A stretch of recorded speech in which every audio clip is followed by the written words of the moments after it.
Hi hello నమస్తే, నేను మీ Srirangam Srinivas. Welcome to TG now.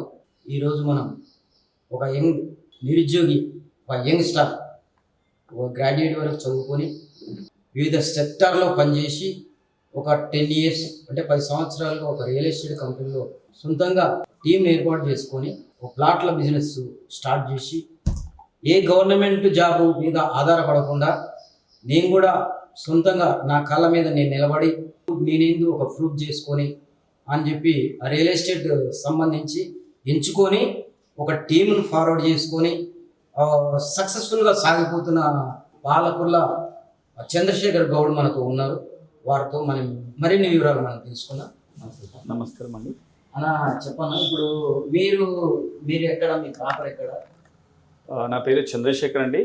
మా ప్రాపర్ వచ్చేసి ఇబ్రహీంపట్నం, మంచాల్ మండల్, మారుమూల గ్రామం అయినటువంటి దాత్పల్లి గ్రామం మరి. నేను గత 10 సంవత్సరాల నుండి రియల్ ఎస్టేట్ కంపెనీలో జర్నీ చేస్తూ ఉన్నాను. సో నేను ఇక్కడికి రావడానికి గల కారణం ఏంటంటే, ఎన్నో ఉద్యోగాలు చేశాను ప్రైవేటీకరణలో. ఎక్కడ నేను సాటిస్ఫై అవ్వలేకపోయాను. చాలని జీతాలతో పూట గడవడం కూడా కష్టంగా ఉన్నటువంటి రోజులు నేను అనుభవించాను. ఇది కరెక్ట్ కాదనిపించి ఒక రియల్ ఎస్టేట్ కంపెనీ మిత్రుడు పరిచయం అయ్యి రియల్ ఎస్టేట్ కంపెనీలోకి నన్ను తీసుకెళ్ళడం జరిగింది. అతను చెప్పింది ఏంటంటే, మీకున్న టాలెంట్కి, మీకున్న నాలెడ్జ్కి మీరు రియల్ ఎస్టేట్ రంగంలో సక్సెస్ అవుతారు, డబ్బులు తొందరగా సంపాదించుకునే అవకాశం కలుగుతుంది, రండి అని చెప్పడం వల్ల నేను వెళ్ళి జాయిన్ అయ్యాను 10 సంవత్సరాల క్రితం. నా గోల్ ఒకటే అండి. ఆ రోజు కూడా నేను డిసైడ్ చేసుకునేది ఏంటంటే, నేనే బతకడం కాదు, నాతో పాటు సుమారుగా 1000 మందికి ఉపాధిని కల్పించే అవకాశం నాకు రియల్ ఎస్టేట్లో కనిపించింది. అదేవిధంగా నేను ముందుకు సాగాను. నేను ఫస్ట్గా సేల్స్ స్టార్ట్ చేసి సక్సెస్ని చూసి తర్వాత సుమారుగా ఒక కంపెనీలో 800 మందికి ఉపాధిని నేను కల్పించాను. వారు కూడా ఈరోజు ఒక మంచి పొజిషన్లో ఉన్నారు. దేవుడి దీవెనలతో, నాకున్నటువంటి నాలెడ్జ్తో నేను కొంతమందికి ఉపాధిని అవకాశాన్ని కల్పించి వారు కూడా కొన్ని లక్షలు సంపాదించుకునే అవకాశాన్ని ఇచ్చాను. నాకు కూడా దేవుడు చల్లగా దీవించి ఈ రియల్ ఎస్టేట్ వ్యవస్థలో ముందుకు సాగిస్తున్నందుకు కృతజ్ఞత భావంతో ఎప్పుడూ కూడా ఇంకా నాతో పాటు ఎంతోమందికి ఉపాధిని కల్పిస్తూ రానున్న కాలంలో వారిని కూడా కోటీశ్వరులు చేయడమే లక్ష్యంగా నేను పనిచేస్తూ ఉన్నానండి. అయితే ప్రజెంట్ హైదరాబాద్లో కానీ చుట్టుపక్కల ఏరియాలో చాలా వరకు ప్లాట్లు కొంటే బాగుంటుందా, ఇల్లు కొంటే బాగుంటుందా, లేకపోతే అపార్ట్మెంట్ కానీ కొంటే బాగుంటుందా, విల్లా కొంటే బాగుంటుందా? జనరల్గా ఏంటంటే కస్టమర్స్ ఉంటారు. అంటే మీ దగ్గరికి ఎలాంటి కస్టమర్స్ వస్తుంటారు? అంటే బిజినెస్ ఎలా, అంటే ఏ రంగంలో బిజినెస్ ఎట్లా ఉంటుంది, మీరు ఏ విధంగా సాటిస్ఫాక్షన్ చేసుకోవాలి ఒక కస్టమర్? సార్ చూడండి, ఇప్పుడున్న పరిస్థితులలో కరోనాకు బిఫోర్ ఎవరైనా సరే ఒక ప్లాట్ కొనాలి అనుకుంటే, నా దగ్గర డబ్బు లేదు, నేను ఇంత డబ్బు వెచ్చించలేను, ఇంత డబ్బు పెట్టి నేను ప్లాట్ కొనాలంటే నాతో అవ్వదు అని ఒక ధోరణిలో ఉన్నారండి. ఎప్పుడైతే 2020-21లో కరోనా వచ్చిందో, ఆఫ్టర్ కరోనా ప్రతి ఒక్కరండి సిటీ లోపలనే ఇల్లు కొనాలనే ఆలోచన, అపార్ట్మెంట్ కొనాలనే ఆలోచన కాకుండా ఎంత దూరం వెళ్ళినా సరే నేను ఒక చిన్న ప్లాట్ అయినా తీసుకోవాలి అనే ఒక ఆలోచనకు వచ్చారు. ఎందుకు అంటే, ప్రతి ఒక్కరికి లైఫ్లో నా పిల్లలకు ఒకటి నేను తీసి పెట్టాలి, ఒక ఎసెట్ అనేది తీసి పెట్టాలి. అది ఎంతకు వచ్చినా పర్లేదు, ఎంత దూరమైనా పర్లేదండి. ఇప్పుడు ప్రజెంట్ సిచ్యువేషన్లో హైదరాబాద్ అనేది ఎంతో పెద్దగా డిస్పాచ్ అయిపోయింది ఆల్రెడీ.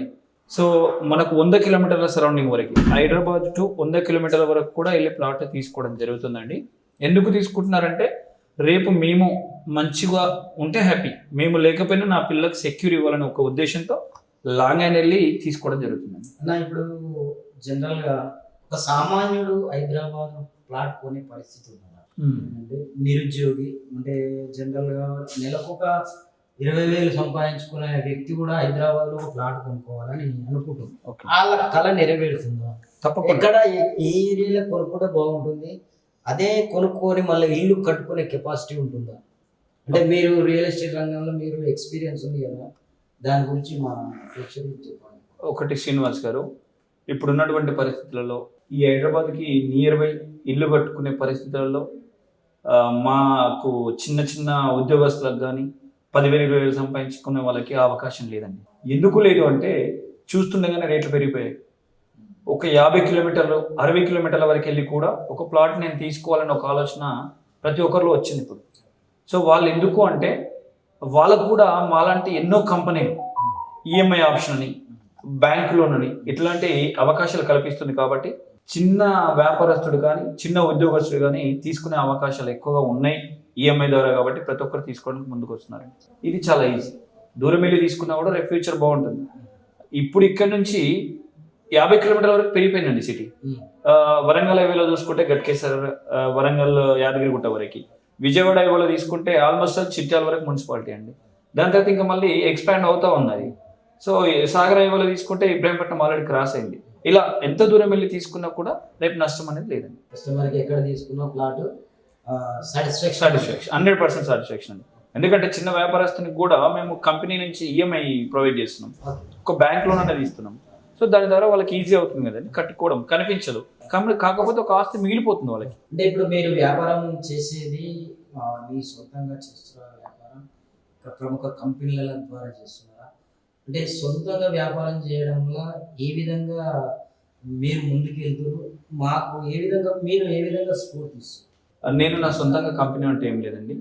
ఒక పెద్ద కంపెనీలో, ప్రముఖ కంపెనీలో నేను మార్కెటింగ్ రంగంలో ఉన్నాను. సో మాకేంటంటే ఇప్పుడు నేను ఉన్న పరిస్థితులలో ఒక కంపెనీ పెట్టి నడిపించే స్తోమత నాకు లేదు. ఏదైతే కంపెనీలో పనిచేస్తున్నానో ఆ కంపెనీ చాలా పెద్ద కంపెనీ. నాలాంటి మార్కెటింగ్ మిత్రులు సుమారుగా 30,000 మంది ఇక్కడ ఉన్నారండి. ఇక్కడ పనిచేయడం జరుగుతుంది.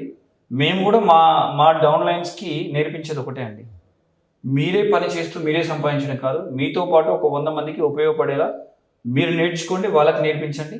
వాళ్ళు కూడా సంపాదించుకోవాలంటే మీరు వాళ్ళకు సబ్జెక్ట్ నేర్చుకొని నేర్పండి అని చెప్తున్నాను. అయితే ఇప్పుడున్న పరిస్థితిలో యూత్ ఒక డ్రగ్స్ వల్ల కానీ గంజాయి వల్ల కానీ చదువుకుంటారు, బీటెక్ దాకా చదువుతున్నారు, సరైన గైడెన్స్ లేక వాళ్ళు ఈ విధంగా చనిపోతారు. ఇప్పుడు మీరు మీ యూత్కి ఇచ్చే సందేశం ఏంటి? వాళ్ళు ఏ విధంగా, అంటే ప్రతి ఒక్కరికి గవర్నమెంట్ జాబ్ అయితే రాదు. అవునండి. ఇప్పుడు మీరు ఇచ్చే సందేశం ఏ విధంగా మీరు చెప్తారు వారికి కూడా? ఇప్పుడు యూత్ అంటే చూడండి శ్రీనివాస్ గారు, ఇప్పుడు ప్రజెంట్ ఉన్నటువంటి సిచ్యువేషన్లో పేరెంట్స్ చెప్తే వినే పరిస్థితుల్లో పిల్లలు లేరండి. వాళ్ళు చెడిపోవడానికి కారణం పిల్లలకు తల్లిదండ్రులు నేర్పించకపోవడం ఒకటైతే, వాళ్ళు సెల్ఫ్గా ఎక్కువ చెడిపోవడానికి అవకాశాలు ఉన్నాయి. ఇప్పుడు చూస్తే కంప్యూటరైజ్డ్, డిజిటల్స్, ఇట్లా ప్రతిదీ బాగా డెవలప్మెంట్ అయిపోయిందండి. ఒక మొబైల్ తీసుకోండి, ఫర్ ఎగ్జాంపుల్ మొబైల్ ఉంది. ఈ మొబైల్లో ప్రతి network code free free free, 200 కడితే ఫ్రీ, 300 కడితే నెలకు ఫ్రీ, ఇట్లా నెలసరి ఒక రేట్ ఫిక్స్ చేసి ఎప్పుడైతే ఈ మొబైల్స్ అలా తీసారో, టచ్ ఫోన్లు ఎప్పుడైతే వచ్చినాయో పిల్లలు చెడిపోవడానికి ఎక్కువ అవకాశాలు ఉన్నాయి. దాన్ని ఆపడం అనేది అంత ఈజీ కాదండి. ఇప్పుడున్నటువంటి పరిస్థితులలో అబ్బాయిలే కాదు అమ్మాయిలు కూడా చాలా స్పీడ్ అయిపోయారు. వాళ్ళని ఆపడం అనేది చాలా కష్టము. కాకపోతే పేరెంట్స్ అనేవాళ్ళు బేసిక్ నుంచి పిల్లలకి ఏదైతే నేర్పిస్తారో, ఏదైతే అలవాట్లని వాళ్ళకు అందిస్తారో దాని ప్రకారమే వాళ్ళ లైఫ్ ఉంటుంది. కానీ పిల్లలను వదిలేసి పేరెంట్స్ వాళ్ళ పనులు వాళ్ళు చేసుకుంటూ పోతే రోడ్డున పడడం అయితే ఖాయమండి. అది 100%. ఓకే, థ్యాంక్ యూ అండి. చాలా విలువైన సమాచారం మాకు రియల్ ఎస్టేట్లో.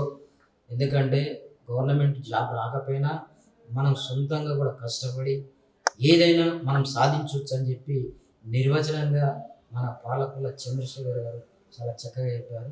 ధన్యవాదాలు. Thank you sir. Thank you.